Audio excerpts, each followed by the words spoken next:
donde gira un canal exitoso es entender qué es lo que quiere escuchar la gente. Yo recuerdo la campaña más viral que hice, yo creo que había llegado a unos 70, 80 millones de personas. Hay veces que faltan 5 días para que me paguen y ya no tengo absolutamente nada y había ganado muchísimo dinero. Yo ahora evito no mirar los números hasta cierto número de días como para ver, ok, vamos bien, vamos mal, hicimos esto, hay que mejorar en esta parte. Porque también eso es traumante para mí. Que yo no era una persona merecedora de éxito. Si pudieras aprender instantáneamente una habilidad o conocimiento, ¿qué elegirías y por qué? Hey, esto es Rush Podcast. Yo soy Israel Cruz. Comenzamos. Rusheros, bienvenidos a este capítulo especial. Hoy estoy con una eminencia en el podcast. Un caso de éxito bastante bueno, top 10 en México, de los podcasts más escuchados. Con nosotros, Pepe y Chema. Pepe y Chema, bienvenido al podcast. Un placer, amigo. Muchísimas gracias por considerarme. Yo encantado aquí de poder compartir un poco. Gracias por expresarte así de mí. Así que es un honor estar aquí y espero que a la gente le pueda servir y le guste sobre todo. Claro, no, pues ahora te has vuelto un referente en el tema del podcast. ¿Qué se siente? Pues es que yo no lo siento así, pero si tú lo dices, por algo será. Me siento muy feliz porque estoy haciendo algo que me gusta, estoy combinando lo que estudié con algo que me apasiona. Entonces lograr esa fusión y que los proyectos tengan éxito para mí significa mucho, es saber que estamos haciendo algo bien. Entonces estoy tranquilo por esa parte. Mencionas que mezclas lo que más te gusta con tu profesión. Háblame un poquito de tu profesión. Estudié cinematografía, entonces soy licenciado en creación cinematográfica sin título. Nunca lo saqué, pero estudié cinematografía, me especialicé en varias cosas como es dirección cinematográfica, cinefotografía y también manejé mucho el tema de edición. Entonces, esas son mis 3 áreas, considero que más fuertes junto con el tema creativo, pero eso viene un poquito antes. Ok, ¿cómo se desarrolla en ti el tema creativo, justo lo que acabas de mencionar? Creo que siempre fui una persona que pensaba mucho, o sea, siempre estaba pasaba mucho tiempo solo, realmente en mi casa predominan las mujeres y mi papá en ese entonces trabajaba afuera y mi otro hermano trabajaba afuera, entonces yo no sabía mucho cómo entablar conversación con mi familia y tuve mucho tiempo para pensar, para poder hacer varias cosas. Y creo que eso me ayudó de alguna u otra manera a entender qué sí me gustaba, qué no me gustaba. Y cuando algo me gustaba, trataba de hacer algo por hacerlo, ¿no? Por dedicarme a eso. Y siento que a partir de ese momento se desarrollaron como muchas cosas en mí, de darle la vuelta a las cosas, de buscar áreas de oportunidad. Entonces, yo creo que por ahí viene un poquito el tema creativo, creo que de la soledad un poquito.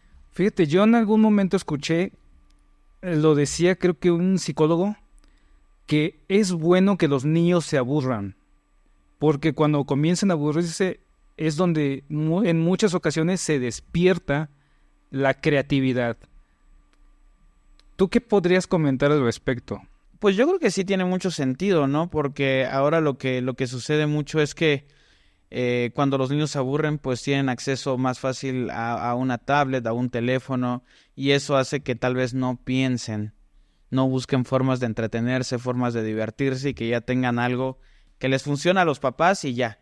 Entonces yo creo que el hecho de no tener el acceso, yo siempre quise un Xbox, yo siempre quise salir a la calle a jugar con mis amigos y realmente no es como que mis papás me tuvieran encerrado, pero me limitaban también en esa parte. Entonces de alguna u otra manera pues yo me encerré en otras cosas. No puedo decir que sea una persona que leía mucho, pero sí te puedo decir que investigaba. Entonces, yo creo que el tema de estar solo es algo bueno si lo sabes manejar. Claro, bueno, pero para eso se necesitaría una guía, ¿no? ¿Cómo es que tú empezaste a canalizar todo eso y que te ha llevado justo a donde estás ahora? Híjole, ¿cómo te lo puedo decir? Yo creo que siempre tuve una necesidad que no sé de dónde viene, o sea, te lo voy a decir así sin caer en lo pretencioso, en esto. Yo siempre pensé que iba a ser algo importante. No sabía qué. Pero siempre tenía metido en la cabeza que iba a hacer algo, que iba a hacer algo, que iba a hacer algo. Y entonces obviamente lo intenté muchas veces. Y así como esas veces las intenté, esas veces fracasé. Yo siento que mucho de esto viene también por parte de mi papá, que mi papá fue una persona que todo el tiempo me repitió, haz lo que amas, haz lo que amas, haz lo que amas, haz lo que amas, haz lo que amas, y eso fue algo bueno y algo malo porque yo probé hacer de todo, que también me volvió una persona que dejaba muchas cosas inconclusas. Entonces, en un punto donde me doy cuenta de cómo funciono yo y de cómo dejo las cosas inconclusas, trato de buscar soluciones. Y es como llego al tema del podcast, que el podcast básicamente es un resumen de todos mis fracasos. Ok, a ver, cuéntame. Cuando hablas de fracasos, ¿exactamente a qué te refieres? Yo creo que emprender, sobre todo, siempre he sido una persona que intenta emprender, que tuve 3, 4 negocios y ese tipo de cosas, y yo no era capaz de criticarme, no era una persona que pudiera ver fácilmente sus errores. Siempre intentaba y siempre persistía, pero nunca me detenía a ver por qué fallaba. Entonces, al momento que yo me detengo y digo, ok, ya me di cuenta que no soy una persona que sirve para administrar tal cosas, no soy una persona buena para cumplir con ciertos plazos, no soy una persona buena para hacer esto y lo otro, entonces yo empiezo a definir, yo soy una persona que, entonces mi próximo proyecto tiene que ser un proyecto personal donde no existan clientes, por ejemplo, porque yo le daba tantas vueltas a las ideas, tantas vueltas a las cosas, que eso hacía que yo me atrasara mucho con mis pendientes. Entonces yo dije, bueno, si quiero hacer algo que funcione de esa manera, pues no debe tener clientes. Otra de las cosas es que debe estar relacionado totalmente con el mundo del video. Y uno de los puntos principales es que yo debo de sentir la responsabilidad y la necesidad de quedar bien, de hacerlo bien, de ser constante y todo eso. Entonces ahí me doy cuenta que esas eran como mis debilidades más grandes y que en el próximo proyecto que yo hiciera tenía que compensar todo eso. Entonces yo dije, pues voy a hacer un canal de YouTube. Ok. O sea, y no suena muy responsable de una persona de 28, 29 años decir, ahora sí, por fin ya terminé con todas mis broncas, voy a hacer un canal de YouTube. Tal vez puede sonar lo más inmaduro del mundo, pero creo que yo ya había llegado a esa capacidad de entender qué sí hacía bien y qué sí hacía mal, porque yo sabía perfectamente en qué era bueno. Yo me dedicaba a hacer campañas de marketing, publicidad, sabía cómo vender, sabía cómo hacer que la gente le prestara atención a algo, y entonces yo creo que eso me permitió decir, bueno, entonces un canal de YouTube, y empecé a estructurar mi canal y a decir, estos puntos van a ser que, no que me garanticen el éxito, pero que sí me ayuden a alcanzarlo. Entonces sí fue hacer mi podcast sí me llevó 1 o 2 meses de preproducción, de escribir ideas, de repasar, de ver cómo iba a ser las preguntas, de cómo iba a ser la difusión publicitaria, cómo iba a ser que la gente viniera a verlo, por qué iba a ser interesante, cuáles eran las debilidades que podría tener. Entonces sí hice un análisis como muy extenso de eso. Ok, o sea, no es que un día dijiste, quiero grabar un podcast y ¡pum! Mañana estoy grabando. No, o sea, precisamente por mi educación en cine, un profesor decía, que le mando un saludo, Luis de Velasco, un gran director cinematográfico, él decía que el cine se hace en el escritorio. Entonces yo desde que salí de la universidad, si yo iba a filmar algo, yo apuntaba las tomas, yo apuntaba las ideas, yo apuntaba qué iba a hacer cada actor en qué momento, segundo a segundo. Entonces yo garantizaba el éxito de ese contenido, de ese comercial en el papel, porque yo ya sabía que aquí funcionaba, entonces solo tenía que grabarlo bien. Entonces ya a la hora de la filmación me preocupaba más por la cuestión visual, por decir quiero que se vea así, y empezaba a ajustar ciertas cosas. Pero antes de que yo hiciera ese video, yo ya sabía hasta qué música le iba a poner. O sea, ya tenía perfectamente estructurado todo. Y es lo mismo que hice para mi podcast. Ok, todo ese proceso creativo sucede primero en tu mente. ¿Lo visualizas, lo imaginas o ves, te alimentas de otras creaciones? ¿Cómo sucede ese proceso creativo? Bueno, primero yo en la parte que te digo, tratar de entenderme cuáles son mis debilidades y qué no hago bien. Yo me di cuenta que si quería hacer videos para YouTube y los quería hacer demasiado elaborados, no iba a funcionar, porque no iba a tener la capacidad de organizarme. De decir, ay, esta vez tengo que ir a grabar a tal sitio y tengo que hablar con tal persona para soltar tal permiso, olvídalo. No lo iba a hacer. Entonces yo dije, bueno, si quiero hacer videos para YouTube, tengo que buscar un formato que sea fácil de filmar, fácil de realizar. Entonces dentro de estos me di cuenta que el podcast era un gran formato. Otra de las cosas es que el podcast te permite sacar muchos clips. los clips permiten que la gente pueda conocer de lo que hablas y sacar 20, 30 clips, 10, 15 o 3 TikToks o Reels y que te sirvan para darle difusión a tu contenido, que para mí era muy importante. O sea, como yo les digo a los clientes, no es posible que gastes 100,000 pesos en un video y le metas 2,000 pesos de publicidad. No tiene nada de sentido. Entonces, lo que yo iba a hacer era sacar ese contenido grande y a partir de ahí hacer los shorts y todo ese tipo de cosas que se iban a necesitar. Entonces me di cuenta que el podcast funcionaba bastante bien para hacer esto y a partir de ahí empecé a definir de qué quería hablar. Yo puedo hablar de algo que me gusta. Si yo te digo de algo que me gusta, podría estar hablando contigo tal vez todo el día de estos temas que a mí me fascinan y me encantan, que es la producción, que es el marketing, la publicidad, estrategias, creatividad. A mí me gusta mucho, pero yo dije, yo necesito tener un crecimiento mucho más rápido y más acelerado, entonces voy a hacer un contenido que sea para casi todo público. Tú sabes, si hablas de emprendimiento, le va a llegar a los emprendedores. Si hablas de fotografía y cine, le va a llegar a los que son fans de eso. Pero si hablamos de entretenimiento y de cuestiones que la gente puede ver para divertirse, prácticamente cualquier persona podría estar interesado en ver uno de estos temas. Entonces yo me di cuenta que tenía que definir hacia dónde me iba y fue que definí que yo quería contar historias, ¿no? Historias únicas, que es básicamente como es el segundo nombre del podcast.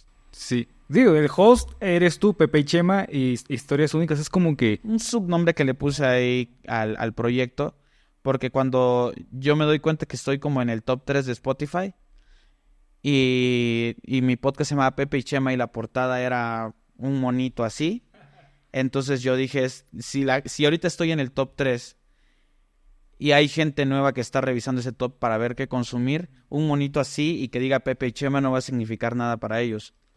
Entonces me senté así súper rápido, mandé a hacer una portada que decía Historias Únicas, que por lo menos ya te decía que había algo, ¿no? Entonces fue por eso que le puse ese segundo nombre. Ok, y eso realmente te ha cambiado la vida. Sí, totalmente. El podcast, porque no solamente ha cambiado, como tú decías, la estructura en ti, sino te ha puesto en ojos de mucha gente. ¿Cómo te sientes con eso?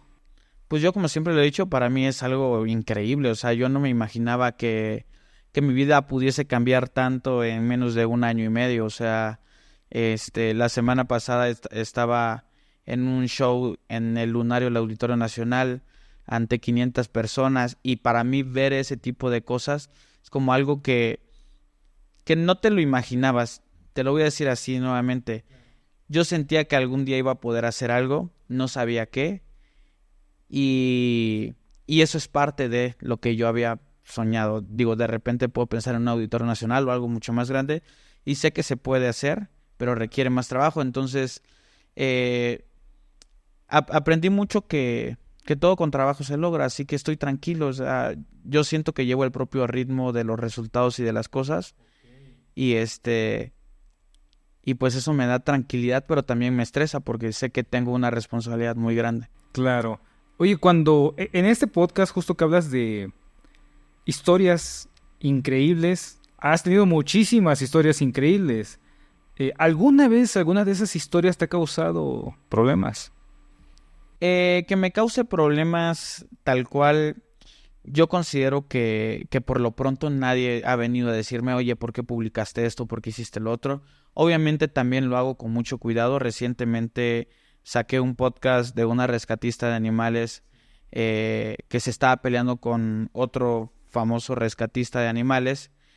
Y yo lo que hice fue censurar el nombre de la persona a la que se estaba haciendo culpable. La gente puede deducir, la gente puede saber, pero yo soy muy cuidadoso con ese tipo de temas porque no me interesa involucrarme en cosas de ese tipo. Si hay algo, pues que se defina con la justicia y ese tipo de cosas. Y tal cual así, nunca he recibido amenazas, la verdad nunca he recibido amenazas. Sí he tocado temas muy fuertes, sí he pensado que por alguna cosa voy a recibir una amenaza o por capítulos pasados llegué a pensar en no publicarlos porque eran muy fuertes por lo que se mencionaba, por ciertos grupos delictivos a los que se mencionaban. Entonces he tenido cuidado, pero sí hay momentos en los que digo, híjole, o sea, puede que pase algo. y también me vuelve un poco paranoico, lo tengo que decir, o sea, no es como que vaya yo viendo quién viene alrededor, pero hay veces que sí como que veo algo raro y sí le presto atención. O sea, no es como veo algo raro y sigo mi camino, es sí le presto atención y ya hasta el momento nada. Ok, que eso es una excelente noticia. Pues sí. Hubo un capítulo que grabaste con un hacker, Ajá. que la verdad tocó bastantes fibras sensibles. Digo, dentro de muchos capítulos que has grabado, no te tiraron hate, no te atacaron en ese capítulo porque yo grabé con él mismo y a mí sí como que había otro colectivo por ahí como que echándose. ¿No te sucedió? Ya. Mira, es algo raro y te voy a decir por qué. Porque la misma rescatista de animales salieron con 2 amigos más, Rayito y otro que se llama Charlie Galleta, un buen amigo, y ambos tuvieron que bajar los capítulos porque tuvieron comentarios negativos. En mi caso, el 95% de los comentarios fueron totalmente positivos. Yo te lo voy a plantear así, creo que depende mucho de la forma en cómo lo abordes y también cuánto respeto guardes ante lo que se está diciendo. Yo creo que va por ahí. Tengo un público, la verdad, que es muy respetuoso, que es un público que sí te puedo decir que es un público que lee, que es un público que se informa. Sí, sí me gusta presumir esa parte de decir, las personas que me ven regularmente cuando yo me las encuentro en la calle son personas que saben de muchos temas, que me platican historias, y eso me pone muy feliz, ¿no? Entonces, otra de las cosas que me gusta decir es que, por ejemplo, una vez invité a un satanista y personas que eran católicas, cristianas, pudieron comentar de manera objetiva el podcast y decir, yo no comparto sus ideales, pero me parece muy interesante lo que dice y concuerdo con él en muchas cosas. Entonces, para mí llegar a ese punto de que una persona pueda no modificar sus creencias, pero pueda dejarlas a un lado para dar un comentario objetivo, para mí significa mucho. Claro, y que creo que es a fin de cuentas lo que se busca en este tipo de contenidos, ¿no? Que las personas aprendan, Exacto. aunque no compartan tu creencia o etcétera, pero que aprendas de todo. Creo que eso ha funcionado muchísimo. Justo ahora mencionabas que depende de cómo lo abordas, ¿no? Al invitado. Y anteriormente mencionaste que estudiaste cómo ibas a desarrollar tus preguntas. ¿Cómo haces para que el invitado cuente lo que tiene que contar? ¿Cómo desarrollas ese proceso? ¿Cómo lo llevas? Pues, bueno, tengo que regresar otra vez a lo que estudié. Yo estudié cinematografía y soy muy fan del documental, del cine documental, investigaciones, cosas, entrevistas. Entonces llevé materias donde yo tenía que aprender acerca de entrevista. Y el hecho de que yo sepa, no es que sepa entrevistar y cómo preguntar esto, sino entender lo que está diciendo la persona y cómo yo a través de mis preguntas puedo hacer que lo que está diciendo lo diga mejor aún. Ok. ¿Sabes? O sea, tú me estás contando una historia y entonces yo estoy escuchando la historia, pero veo que hay una posibilidad de entrar a una parte de esa historia donde hay una descripción que se nos está yendo y que valdría mucho la pena rescatarla. Entonces es donde entro yo y yo soy como una guía, digámoslo así, más que una persona que entrevista, soy como una guía para que ellos puedan desarrollarse mejor en sus historias y en lo que están contando. Entonces, otra de las cosas importantes cuando yo ya desarrollo el concepto del podcast es que yo dije que yo no iba a investigar acerca de los temas de los que me iban a hablar. O sea, es parte del concepto.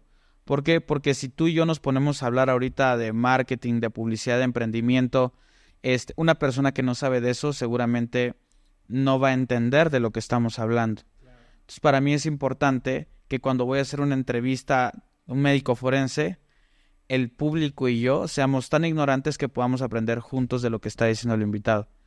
Es parte de cómo lo fui diseñando. Lo diseñaste como de tal forma que vas aprendiendo con la audiencia. Exacto. Tú mismo vas haciendo preguntas que a mí me interesa saber esto y hay personas que obviamente también les interesa. Sí, es ¿no? como, digo, con un médico forense, si tú me dices, pues yo le hice una necropsia y le practiqué esto y lo otro. Si yo ya leí qué es necropsia, no le voy a querer preguntar, ¿y qué es una necropsia? ¿Sabes? Entonces, no se va a poder dar esta explicación y esta parte donde todos aprendamos juntos. Entonces, hay ciertos temas que pues puedo investigar un poquito, buscar una que otra historia, pero para mí es importante estar en esta situación de ser un poco ignorante. Es padrísimo, yo creo, porque también la misma impresión que damos a la audiencia es justo esa de, oye, esto tampoco yo me lo esperaba, ¿no? Aparte de este guión que elaboraste, ¿qué otras consideras que han sido claves para el éxito de tu podcast? Entender lo que quiere escuchar la gente. Creo que eso es algo súper importante y creo que es donde gira un canal exitoso, es entender qué es lo que quiere escuchar la gente y cómo dárselo de una forma diferente. En mi caso, yo lo que hago es, en cine, se maneja un concepto que se llama research, que es como investigación. Es una investigación que haces, por ejemplo, voy a hacer un comercial de pañales que va dirigido a papás, no a mamás, no a niños, no a bebés, va dirigido a los hombres. Entonces, tienes que buscar esos comerciales que se han hecho y entender cómo se han hecho, qué ha funcionado, qué no ha funcionado, y entonces tú agarrar esa información y decir, voy a cambiarlo y lo voy a hacer de una forma distinta, corrigiendo estos errores y estas cosas. Entonces, yo lo que hago es un research donde yo aprendo a ver cómo los que hacen podcasts que son exitosos, qué temas abordan, cómo lo abordan, qué cosas hacen bien, qué cosas pudieron haber hecho mejor. Entonces, una vez que yo hago eso, entiendo que lo que funciona mucho de los podcasts son las historias y es lo que atrapa a las personas. Entonces, por eso mi podcast va de historias, va de anécdotas de las personas. Pero yo quería que esas historias fueran impactantes. Entonces, dentro del mismo concepto que yo diseño, busco que mis invitados sean personas que puedan tener esas historias. Policías, militares, forenses, taxistas, etcétera, de cosas. O sea, hasta un repartidor de Uber, un repartidor de Uber, o sea, de todo tipo de invitados. O sea, obviamente que yo busco que estos invitados tengan historias fuertes porque es lo que le gusta a la gente. Entonces, yo me encargué de que mi podcast tuviera historias fuertes, pero narradas por personas que estudiaron algo relacionado con eso y que te pueden explicar esa historia, no solamente contarte la historia y decir, ay, qué padre historia, sino que también puedas entender el trasfondo de la historia y puedas aprender un poquito más. Oye, eso está súper interesante. Dijiste algo bien interesante, entender lo que el público quiere escuchar. ¿Eso cómo lo lograste? ¿Cómo lograste descifrarlo? Porque hay quienes decimos, yo quiero hacer un podcast de esto, pero porque a mí me gusta. Sí. Y lo hacemos conforme a mí me gusta, pero tú dices, yo quiero o yo entendí lo que el público quería escuchar. Uh-huh. ¿Esto cómo lo conseguiste? Obviamente es a través de muchos años de experiencia, de prueba y error. Y tiene que ver con las primeras historias que me pasan cuando yo emprendo a los 19 años. Yo empiezo a tener como mi pequeña agencia, era yo y 2 personas más que había contratado. Prácticamente no tenía dinero para pagarles, pero ellos creían mucho en mí, entonces tarde que temprano yo les pagaba a ellos y todo bien. Pero eran personas que creían mucho en el proyecto, entonces yo me acercaba con clientes para venderles campañas y cosas creativas y empecé a ver mucho el tema del neuromarketing. El neuromarketing te habla de que hay formas diferentes de hablarle a una persona para comunicarle algo. Le puedes hablar a través de las emociones, es decir, venderle, no sé, un restaurante que tiene una vista increíble, no le vendes el menú, le vendes el ambiente y todo lo que... Una experiencia. Ajá, exacto, pero si tú, por ejemplo, quieres vender a través de la razón, tal vez tienes un restaurante que es vegano, entonces tienes que entender a la gente por qué es importante comer saludable. Entonces hay diferentes formas de hablarle a la gente. Cuando yo trabajaba con los restaurantes, yo me di cuenta de casos muy interesantes. Por ejemplo, yo empezaba a tomarle sesión de fotos porque yo estudié cine a los alimentos, pero tarde que temprano me di cuenta que las fotos estaban muy bonitas, pero no servían para lo que yo quería. ¿Por qué? Porque era el caso McDonald's. Tú ves la fotografía en internet y dices, o sea, sí, pero no, sí está rico, bueno, a mí me gusta, sí está rico, pero no se ve así. Y si no eres McDonald's y es un restaurante que te presenta un platillo increíble, tú como persona normal vas a decir, pues igual y lo bajaron de internet, y igual y ni siquiera es el plato, o sea, ni siquiera es del restaurante. Entonces lo que yo hacía con ellos, les decía, ¿saben qué? Nos vamos a olvidar de todo esto, de la producción, de las luces, y vamos a empezar a tomar videos y fotografías con celular. Quiero que la gente asuma que el plato que están viendo es el plato que se van a comer. Real. El plato real. Entonces yo lo que hacía era un Photoshop en real. Ok. O sea, lo hacía bonito y todo esto y todo lo otro. pero la gente sí asumía que era un plato mucho más cercano. O sea, entonces yo sí me daba cuenta que la reacción de la gente era un 300, 400% más que la de una sesión de fotos así. Entonces, a partir de eso yo me voy dando cuenta y comienzo a hacer campañas, tanto como para políticos, para empresas, que no parecieran campañas, que parecieran cosas orgánicas. ¿Qué? Es un pasado un poquito oscuro, pero yo hacía ese tipo de campañas que habían campañas. Yo recuerdo la campaña más viral que hice, yo creo que había llegado a unos 70, 80 millones de personas. ¿Qué? O sea, fue una locura porque estuvo en televisión, estuvo trending topic en Twitter, en Facebook fue una locura, o sea, no quisiera comentar la cual fue, porque sí era algo polémica, pero era de una fundación de mujeres. Entonces yo hice la campaña para esa fundación.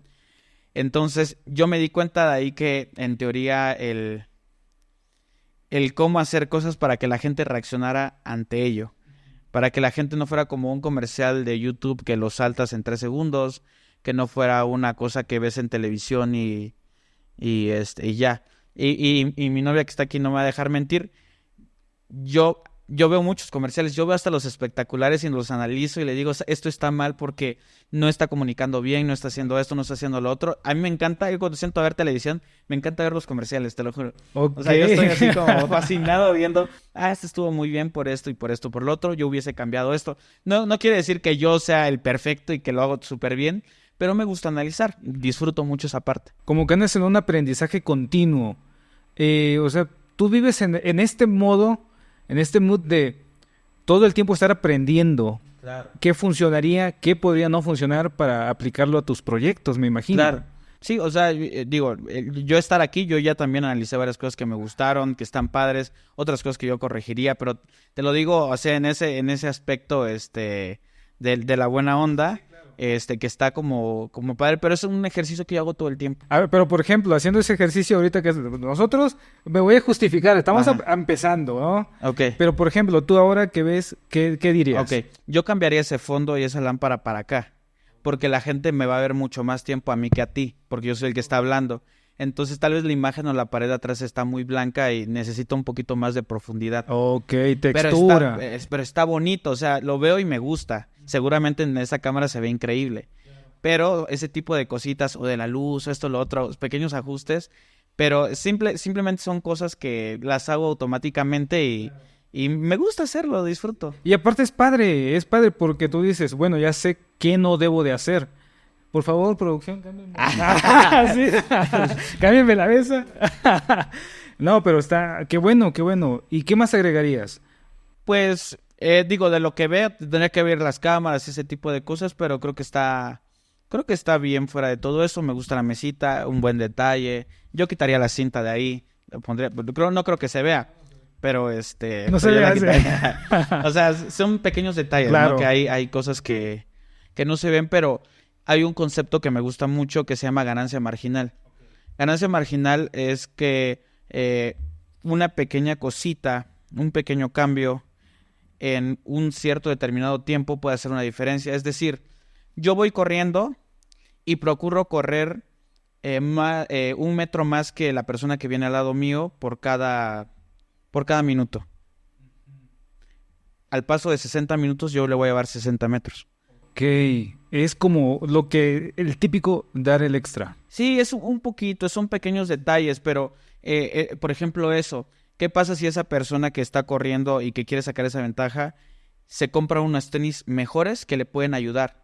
Entonces tal vez va a ganar 10 centímetros más, pero ¿qué tal si en lugar de tomar cierto tipo de bebidas prepara otro tipo de cosas? Tal vez ese rendimiento extra le va a ayudar a que tenga otros 5 centímetros.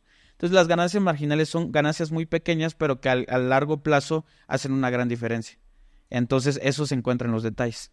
Rusheros, apúntenlo ahí, ganancia marginal. Oye, qué buen concepto. Y de eso se trata. Yo hice este podcast con el fin de que las personas aprendan. Y bueno, hoy tenemos súper aprendizaje contigo. Y justo fuera de cámaras mencionábamos esto. Tú me preguntabas, oye, ¿qué tal? Yo te decía, fíjate que he visto un poquito lento, ¿no? El avance, porque es un poco más educativo, quizá. Y tú me decías algo, ¿sabes qué? Te lo comento. Sí. Es porque cuando yo defino si voy a hacer entretenimiento o voy a hacer educación, yo elegí entretenimiento porque dije necesito un crecimiento rápido. Entonces sé que en entretenimiento y sé que invitando a personas ideales voy a poder crecer. No sé qué tan rápido y no sabía qué tan rápido, pero yo decía, voy a procurar que en cierto tiempo, en 8 meses tenga 1,000 suscriptores y mis 4,000 horas de reproducción, que es lo que necesitas para monetizar.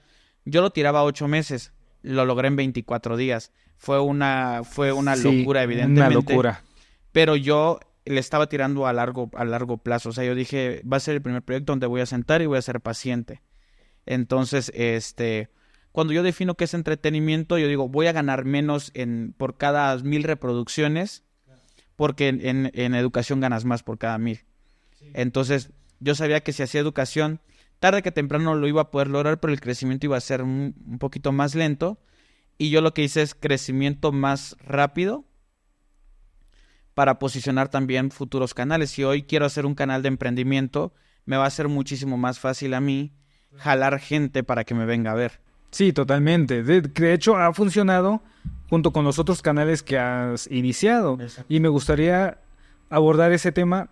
¿Cómo es que nace Relatos Forenses y luego Historias Inexplicables y luego Misteriosamente Claro Misteriosamente Claro? Anónimo, que todavía no se estrena, pero Eso fue una locura, ¿no? ¿Cuál? Antes el de Anónimo, ya. que subiste unas historias ahí y las personas empezaron a volverse locas Sí, con los sí. comentarios. Ahorita explico esa parte. Todo esto empezó desde los 2 meses de preproducción. Ok, ¿ya tenías visualizado estos canales también? O sea, yo ya tenía no visualizado los canales, pero ya tenía contemplado que yo iba a crear un canal y a partir de ese, en cuanto empezara a funcionar, iba a empezar a crear otros canales, pues con ideas originales, pero que iban a ser conducidos por otras personas. Entonces yo ya sabía y iba a decir, hice como un árbol genealógico, digámoslo así, de qué tenía que contratar, cómo iba a crecer, a qué personas tenía que buscar. Pues cuando crezca y saque el otro podcast, tengo que tener por lo menos un editor más, tengo que tener una persona que se encargue de buscar invitados, tengo que tener eso, tengo que tener lo otro, para que yo pueda hacer bastante, porque si no, no voy a poder hacer mucho. Entonces yo lo definí, yo sabía que quería hacer eso desde el principio. Obviamente no tenía la certeza de en cuánto tiempo iba a suceder esto, ¿no? Entonces, yo cuando hago el tema de Pepe y Chema y veo que comienza a funcionar, entonces es momento de que yo me siente y comience a ver qué sigue. Porque esta idea de que voy a ser eterno en YouTube con un canal es algo que no existe, es algo que tarde que temprano pasas de moda. Entonces, yo no tengo tema con esa parte, sin embargo, prefiero protegerme y aprovechar el momento en el que me encuentro. Entonces, yo hago el tema de un podcast con un médico que se llama Jorge Olivares y veo que tiene mucha aceptación, veo que a la gente le gusta, veo que tiene muchas historias y entonces yo decido pensar qué puedo hacer para trabajar con él y es donde surge la idea de un podcast de crimen. Pero ya hay muchos podcasts de crimen. Sí.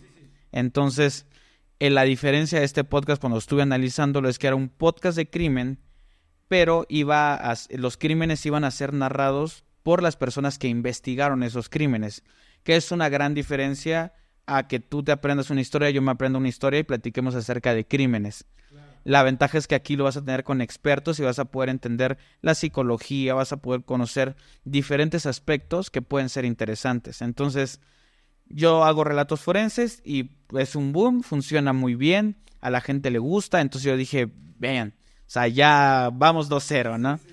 Entonces, a partir de eso yo digo, bueno, otro de los segmentos que funciona muy bien es el tema de lo paranormal y ese tipo de cosas, pero igual ya hay muchos en ese segmento.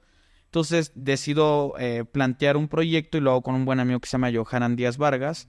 Se llama Historias Inexplicables. Historias Inexplicables básicamente aborda tanto sucesos paranormales como sucesos aparentemente normales, pero que no tienen una explicación lógica y lo que busca ese programa es que a través de 2 expertos tú puedas entender o tener los panoramas de qué está pasando en la zona del silencio, en el Triángulo de las Bermudas, con las apariciones aquí tuvimos un invitado que es un controlador aéreo del aeropuerto de la Ciudad de México, donde él llegó con sus expedientes para contarnos todas esas ocasiones donde han habido objetos sobre la pista, por lo cual los aviones no pueden despegar. Entonces, tratamos de buscar ese tipo de invitados y no acercarnos tanto a la Llorona, sino que un poquito más aquí a algo que todos podamos comprender. Algo que se considere no tan necesariamente, o sea, no, que no va por la línea de lo espiritual, digamos, sino quizá un poquito más... Algo más aterrizado a lo que hay aquí, algo que si hay una persona que cree o no cree en los fenómenos, pueda sentarse y verlo y decir, bueno, tengo las perspectivas y se dice eso y se dice lo otro, ¿no? Oye, eso está increíble y de hecho, yo soy fan de relatos forenses. Me gusta mucho, de hecho, justo yo descubrí tu canal, igual como siempre, scrolleando ahí, vi Pepe Chema y todo el mundo siempre se confunde con eso, ¿no? Pero bueno, ya se ha explicado, vayan a ver los podcasts donde ha salido Pepe Chema y ya es explicado. Luego me sale relatos forenses y me quedé fascinado con el tema, tanto que justo en TikTok yo empecé a hacer análisis, ¿no? Hacer análisis, sí, como sí, reviews de, oye, este tema está buenísimo, cosas que no sabíamos y que realmente tuvo muchísima aceptación. ¿Y cómo le haces para conseguir esos invitados?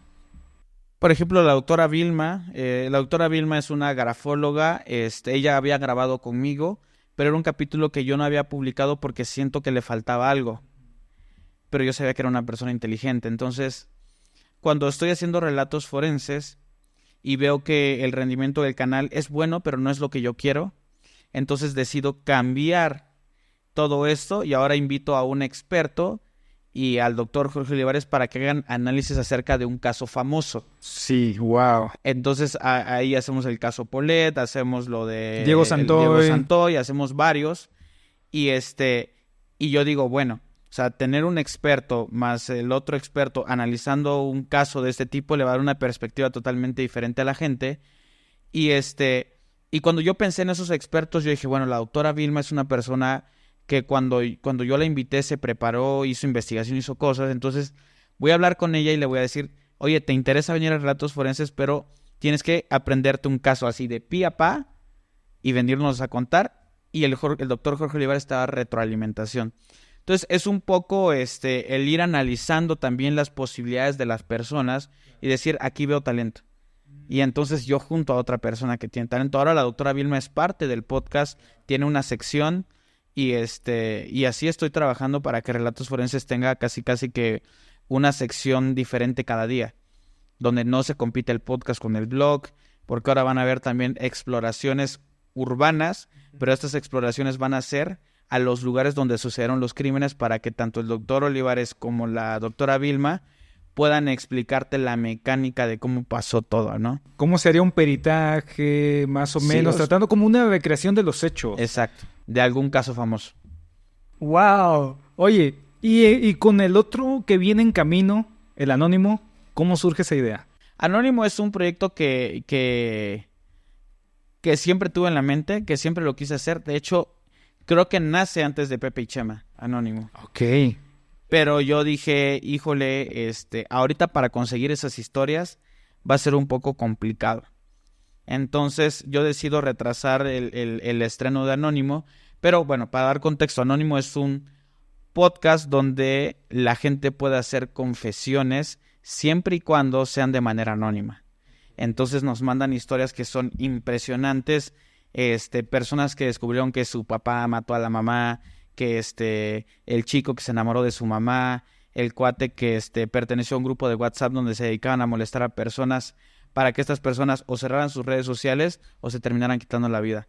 Entonces son historias muy fuertes que se vienen en Anónimo, porque yo sabía que esas historias estaban ahí, pero yo no puedo hacer ni llenar mi podcast de historias tan fuertes todo el tiempo.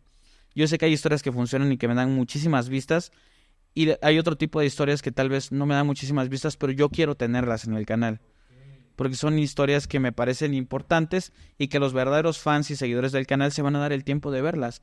Entonces sí procuro que sea contenido para todos, a pesar de que yo sé exactamente qué es lo que funciona. Anónimo es eso, es el resumen de todo esto. Anónimo es Sí, está toda la estrategia está ahí concentrada y obviamente estás esperando que funcione, ¿no? Bueno, es casi garantizado. Yo me siento muy seguro, no quiero caer en ni parecer que Sí, no, pero es obvio que la Pero preparación te he ayuda. estudiado mucho para este proyecto y considero que va a tener mucho éxito porque hay muchos programas que tienen un formato similar, aunque no son anónimos, pero son de historias, relatos de la noche, son personas que mandan sus historias. Es el podcast más escuchado en Spotify. Entonces, yo voy a tener una versión de eso, que son relatos, pero anónimos. A mí me dan miedo más las historias de los vivos que de los muertos. Entonces, creo que puede funcionar. No, va a funcionar y obviamente te deseamos el mejor de los Muchas gracias, éxitos en amigo. ese proyecto. Sabemos que sí va a funcionar. ¿Tienes ese algo, ¿no? No sé cómo decirlo. Algunos lo llaman como el toque de Midas, otros lo llaman, no sé, suerte. ¿Qué consideras que es? ¿Suerte o trabajo duro? Yo creo que puedo decir que es educación y ser necio. Porque si yo no hubiese sido necio, no me hubiese aventado a hacer tantos proyectos y tantas cosas que tengo en la mente. Pero si no hubiese tenido educación, me hubiese dado de topes contra la pared todas esas veces. Para mí, para las personas que nos escuchan, yo sí los invito a que se preparen. Sí pueden dedicarse a algo que les guste, sí pueden hacerlo y pueden tener éxito, pero siempre tienen que educarse. Leer un libro es leer el resumen de vida de una persona que tiene 50 años estudiando un tema y es aprender de esa persona. Yo cuando lo veo con ese enfoque, al leer un libro es resumir tiempo, resumir equivocaciones. Entonces, para mí es como muy importante la parte de educación, porque si yo no conociera, si yo no me hubiera equivocado tanto y no hubiese sido tan poco persistente, creo que sin educación, con educación o sin educación, sin ser persistente no hubiese logrado nada. De la misma manera que educado y ser una persona que le valiera todo, y que no intentara y que dijera, ay, no es para mí porque lo intenté y no funcionó. Entonces, creo que es ambas cosas. Sí, hacer match con las dos cosas. Cuando hablas de educación, ¿te refieres a ir a la escuela? Me refiero a, sí es bueno ir a la escuela. Yo intenté salirme muchas veces, gracias a Dios no lo conseguí porque mis papás fueron también muy necios y persistentes en decirme no, lo tienes que terminar, a pesar de que era algo que me gustaba, pero yo creía que ya sabía muchas cosas y que realmente iba a terminar de complementar esa información ya estando y aprendiendo y dándome de topes. Yo dije no. Entonces, educar, leer libros, ser autodidacta es importante. Intentar aprender, equivocarte, analizar de tus errores. O sea, no solamente es ir a la escuela, no solamente es leer libros, sino también equivocarte es parte de la educación. Claro, no, sí, totalmente, ¿no? Hace un momento tú me mencionabas que estuviste en el Lunario, que tenía ganas de verdad de estar, pero por cuestiones de agenda no pudimos. Pero tienes el Lunario. Justo antes de venir aquí a grabar conmigo me dijiste, oye, vengo de una expo. Y estás en muchas cosas, produciendo en varios canales. ¿Cómo manejas el tema del estrés, por ejemplo, la presión? Vivo con estrés, ya me acostumbré. Pues es parte de, o sea, muchas personas me comentan, cuando publico que voy a ser anónimo, que es mi quinto proyecto, la gente me dice, ¿cómo es posible que te dé tiempo a hacer tantas cosas? Y es muy sencillo, yo invierto en mi equipo de trabajo. Si yo necesito algo, voy y lo contrato. Tal vez ganaré menos, pero puedo hacer más y si me va bien, puedo ganar y recuperar eso sin ningún problema. Entonces, soy una persona que no tiene miedo a invertirle.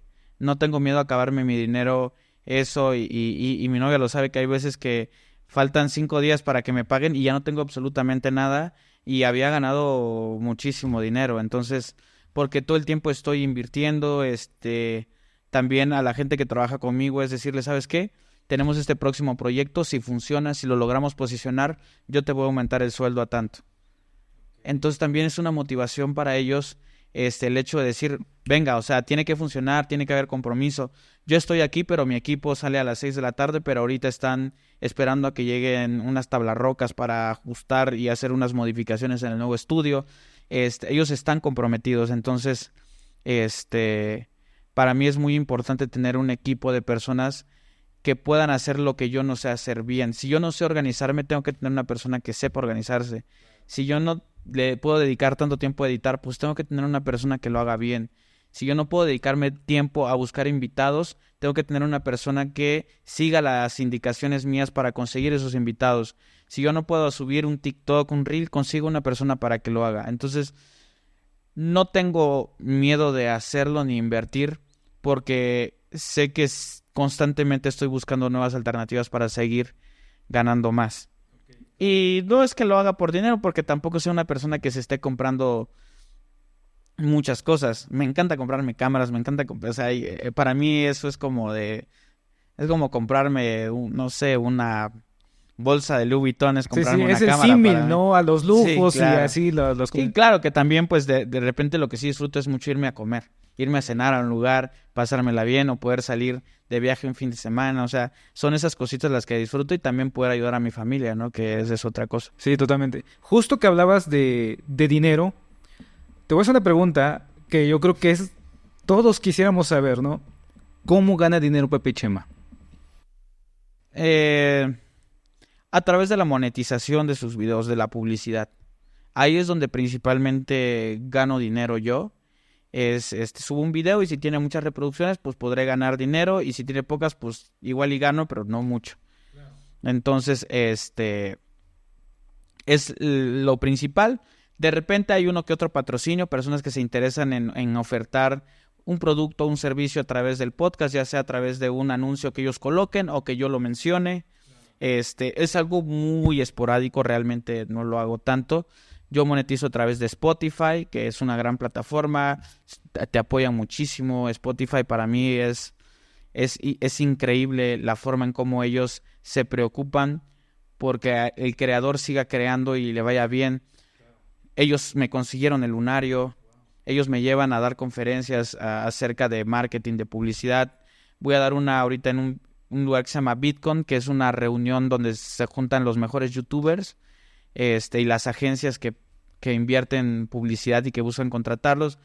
Yo el año pasado que vine, yo quería ir y ahora voy, pero como voy ponente. Como un ponente, ¿no? Wow. Entonces, hoy revisábamos mis gráficas de Spotify y habían caído porque un capítulo que yo ya había subido a Spotify, lo subí ahora a YouTube, entonces no era necesario subirlo, entonces cayó. Inmediatamente me hablaron para decirme, oye, queremos reunirnos contigo para saber qué podemos hacer para seguir creciéndolo, o sea, para seguir aumentando. Entonces, eso creo que es algo interesante. Y ahorita pues también estoy buscando también diferentes formas de capitalizarlo. Mi hermano va a trabajar conmigo y él se va a encargar de lanzar nuevamente los cursos que yo ya hacía antes del podcast. Yo hacía cursos de producción. Ahora quiero hacer cursos también de creación de contenido, de cinefotografía, de muchas cosas. Y la ventaja es que pues ya tengo a muchas personas que me escuchan y seguro a uno que otro le va a interesar pertenecer a ese curso y va a poder inscribirse. Claro. Y trato de buscar diferentes alternativas para poder seguir financiando los proyectos, que al final por mí hago una película, hago una serie documental, me vuelvo un Netflix si tú quieres. Sí, claro. Pero ese es el objetivo a largo plazo y es algo que quiero hacer. Padrísimo. Justo con Paco, que le mandamos un saludo. Aquí, Rix. Él me mencionaba justo algo parecido a lo que tú me dijiste, que en un momento él tuvo una caída estrepitosa en sus números también, y que luego buscaron una alternativa para subirlos. ¿Te ha pasado también a ti de que en un momento o todavía no? Es que te voy a decir algo. Es algo que tú controlas. Okay. Tú sabes cuando algo funciona y cuando algo no funciona. Entonces, yo, por ejemplo, hoy que me hablaron de Spotify, me senté, hice la lista de 40 invitados. Dije, necesito esto y esto y lo otro, que sé que van a tener éxito. Okay. O sea, porque conozco al público, conozco cómo funciona. Tú puedes tener un canal que tenga 10 suscriptores y si subes algo muy bueno y lo difundes muy bien, ese canal va a crecer muy rápido. Okay. Te lo digo porque yo lo viví en carne propia, porque en mi cuarto video tenía 1 millón de reproducciones a las 3-4 semanas. O también te lo puedo decir porque Relatos Forenses, cuando yo digo voy a lanzar Relatos Forenses, van 20,000 personas a suscribirse al canal. Ajá. Pero cuando YouTube identifica que un video de un canal que se acaba de crear tiene 30,000 reproducciones el primer día, entonces YouTube dice, aquí hay que apostar, hay que darle difusión, hay que hacer esto, hay que hacer lo otro. Entonces el canal crece y crece y crece y crece y crece y crece porque YouTube se da cuenta que no hay videos, pero el primero es un exitazo. Lo mismo pasó con Penitencia de Saskia. Ese canal fue un boom. Desde el primer capítulo tuvo muchísimas reproducciones. Que ella, perdón, por interrumpirte, que ella ya tenía otro canal. Ya Sí, venía, sí, ya venía de eso, pero sabe cómo hacerlo. Entonces, tú te das cuenta cuando ves quienes hacen penitencia y ves que hay 3, 4 nombres de productores que están involucrados en el proyecto. O sea, son personas que también deciden invertirle. Así como tú hoy tienes aquí a 2 personas que están apostando por un proyecto, es lo mismo que hacen ellos, es lo mismo que hago yo. Entonces, pues para crecer necesitas tener buenos videos y para evitar caer, necesitas tener buenos videos. Tú sabes cuando un video es bueno y cuando un video es malo. Entonces, yo no tengo tema en de repente, con toda la pena del mundo, no subir un capítulo con un invitado que grabé. ¿Por qué? Porque la gente lo va a criticar o porque la gente no lo va a ver. Entonces, y hay que estar tranquilos. Sí. Yo ahora evito no mirar los números hasta cierto número de días, como para ver, ok, vamos bien, vamos mal, hicimos esto, hay que mejorar en esta parte, porque también eso es traumante para mí. Te provoca ansiedad. Sí, de verdad para mí era muy traumante. Entonces yo hoy subí video y ya lo hubiese revisado, yo hubiese revisado gráficas 30, 40 veces, pero prefiero no hacerlo. Prefiero estar tranquilo. Porque si estoy al pendiente de eso, yo voy a deprimirme, voy a decir, no lo estoy haciendo bien, esto está yendo muy mal, la gente ya no me quiere ver. Yo voy a empezar a pensar eso y prefiero que no. Entonces, ayer hablaba también con mi asistente que hoy había llegado a 1 millón de suscriptores el sábado, ¿verdad?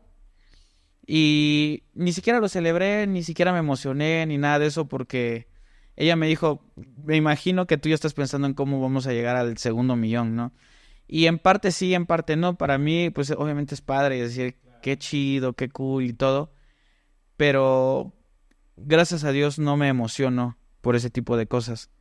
Porque no quiero subirme a un ladrillo donde no pertenezco y tampoco quiero sentirme que ya lo tengo todo ganado. Entonces tengo que seguir trabajando. Obviamente que es padre y que es una experiencia que se la recomiendo a todos. Pero pero sí me detengo mucho en ese tipo de cosas. Sí lo celebro con las personas más cercanas, pero no es algo que suba a Facebook y gracias, que lo debería de hacer. Sí. Pero no lo he hecho. Claro, pero has aprendido a gestionar tus emociones con eso, güey. Es complicado cuando vas iniciando, a veces la ansiedad estás... ¿Y cómo vamos? No, claro, sí. Obviamente al principio lo hacía, pero no hay problema porque es el principio. En el principio tú sabes que puedes crecer o no puedes crecer o que vas a tener muchas vistas o pocas vistas, pero es el principio, entonces no pasa nada.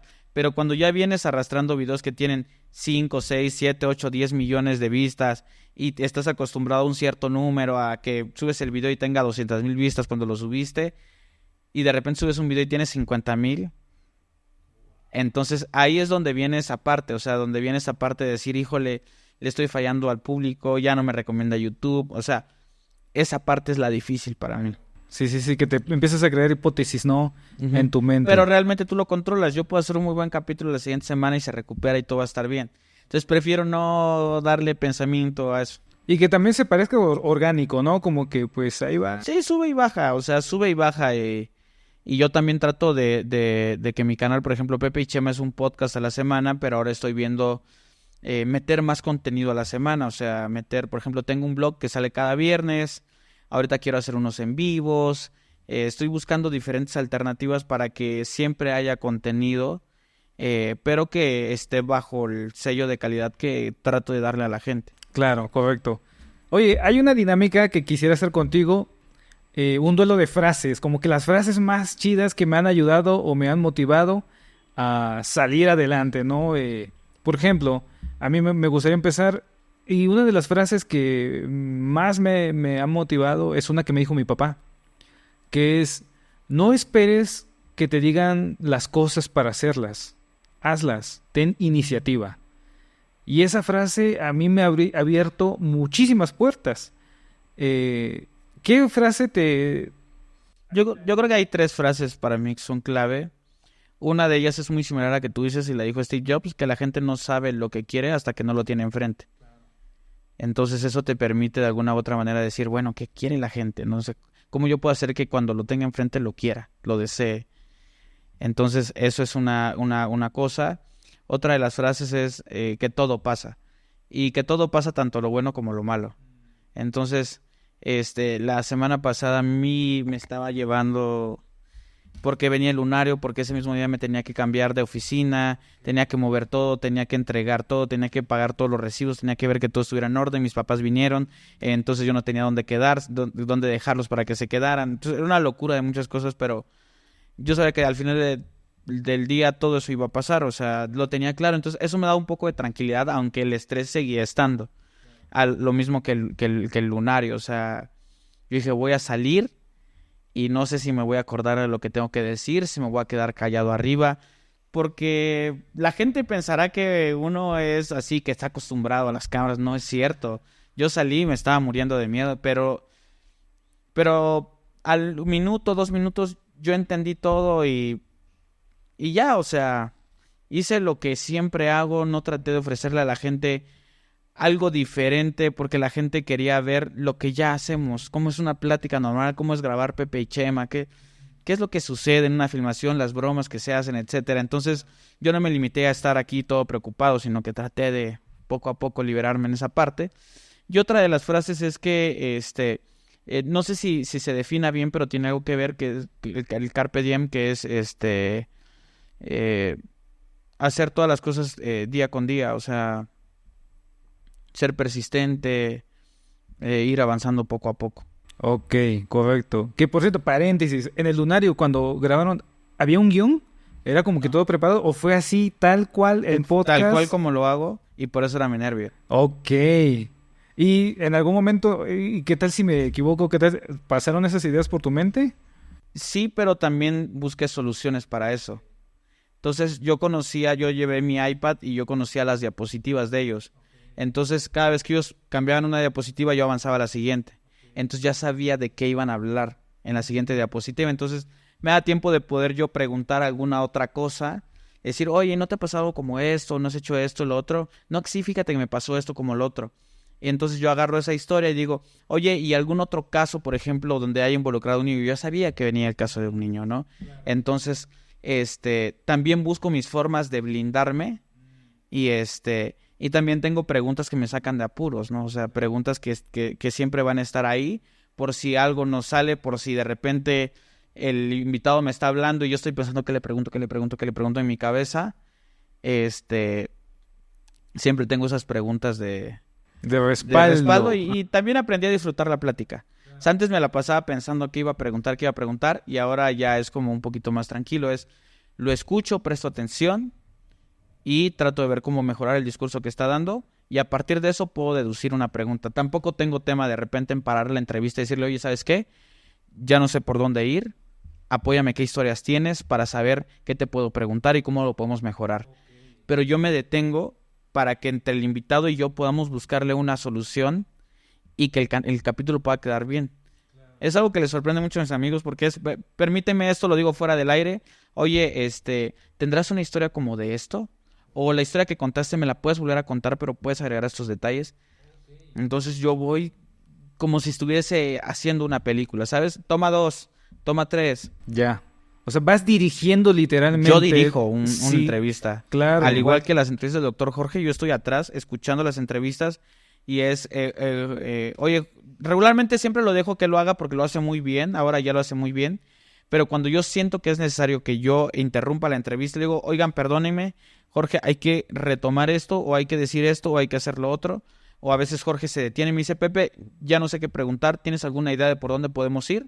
No, amigo, ya ve terminando el capítulo. Ah, ok, perfecto. Entonces, incluso las mismas personas que están dentro de la grabación opinan. Y eso se quita en edición, no hay tema. Sí, claro, pues al fin de cuentas tienes la oportunidad de editar. Tengo aquí unas preguntitas. Dale. Sorpresas. Algunas están bien matonas y otras están un poquito más relajaditas. A ver cuál te sale. Si gustas yo la leo para que no hacerte spoiler. Así para que sea en frío.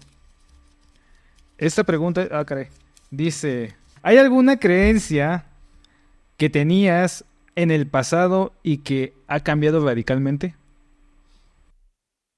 Sí, que yo no era una persona merecedora de éxito. Ok. Era algo que yo creía mucho. que yo creía que todo lo que intentaba y que todo lo que iba a hacer era algo que no iba a funcionar, que si yo en algún momento intentaba tener dinero no iba a poder tener dinero, y yo me programé tan feo con ese tipo de cosas que yo de repente cuando hacía proyectos muy grandes donde me iba a pagar mucho dinero, algo salía mal y nunca me lo pagaban, aunque el proyecto se hubiera terminado. Entonces yo me metía dentro de eso y me dañó muchísimo, porque yo no me creía merecedor de ese tipo de cosas. Yo no sentía que pudiera discutir con una persona para que me pagara o así. Por eso te dije que no soy muy bueno con los clientes y por eso yo decidí salirme de esa parte. Entonces es algo que yo pues que algo que era muy feo, porque yo decía, es que yo no puedo ganar más de cierta cantidad, yo no puedo tener eso, yo no puedo tener lo otro, nunca voy a poder comprar un carro, nunca voy a poder hacer esto, hasta que descubrí que con trabajo real, trabajo, puedes obtener todo lo que tú quieras. Y obviamente hay circunstancias de la vida que te facilitan esas cosas y hay otras circunstancias que hacen que sea más difícil, pero ser persistente trae sus resultados. Como decía un cuate, si tú quieres construir un edificio de 10 pisos y es tu sueño y luchas por ello, lo peor que te puede pasar es que construyas uno de 3 pisos. Entonces, hay que ser persistentes. ¿Una más? Sí. Vamos a ver. Esta pregunta dice: si pudieras aprender instantáneamente una habilidad o conocimiento, ¿qué elegirías y por qué? Leer lo más rápido posible. Porque, pues, es obvio, ¿no? Sí, claro. Es digerir toda la información que sea posible, te va a ayudar siempre a resolver un problema de... O sea, los libros resuelven problemas y básicamente es lo que a mí me interesa, saber cómo resolver, cómo salir, cómo... No sé. Es la habilidad que a mí me gustaría tener. Sí, lo comparto contigo. A mí literal, un libro me cambió la vida. Claro, yo vivía siempre con una autoestima bastante baja, dañada, etc. ¿Qué hubo con de Jordi Rosado? No, bueno. No, fíjate, es un libro que hasta con eso ni siquiera... Yo tenía 16 años cuando leí ese libro por primera vez y me cambió la vida. Se llama Psicología de Ventas, de Brian Tracy. Ok, pero, sí, lo conozco. Bueno, lo conoces, habla más del ser, ¿no? Y cuando aprendes a desarrollar el ser, pues todo lo demás como que se va dando un efecto dominó. Te agradezco mucho que hayas estado con nosotros aquí en el podcast. Amigo. ¿Con qué te quieres despedir aquí para los rusheros? Pues nada, lo que insistí, lo que platiqué toda la entrevista, para mí es lo más importante, es educarse, es la clave para acercarse al éxito. No te lo garantiza, pero te acerca, te ayuda a que sepas cómo hacerlo, cómo resolver problemas. Ser persistentes es algo clave para poder lograr esto, porque yo cuando sacaba puro 10 en la universidad y me ponen un 5, yo sentí que no servía para nada.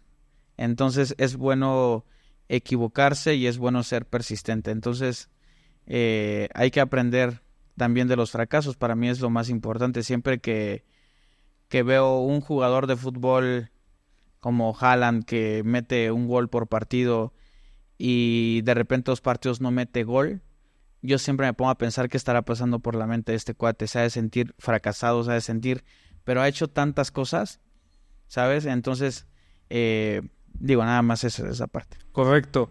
Te traje un detallito. Ya estuviste en Oaxaca, pero mira. Ahorita nos lo... Órale, muchas gracias. Y espero que te guste. Ahí lo claro pruebas. Que me va a gustar. Te agradezco mucho, de verdad, que hayas comentado con nosotros, con los rusheros. Y pues sigan a Pepe y Chema en todas sus redes sociales. Te encontramos como Pepe y Chema, así tal cual. Tal cual, sí. En todos lados.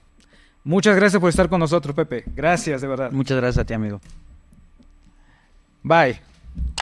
Gracias por escucharme. Yo soy Israel Cruz. Chao.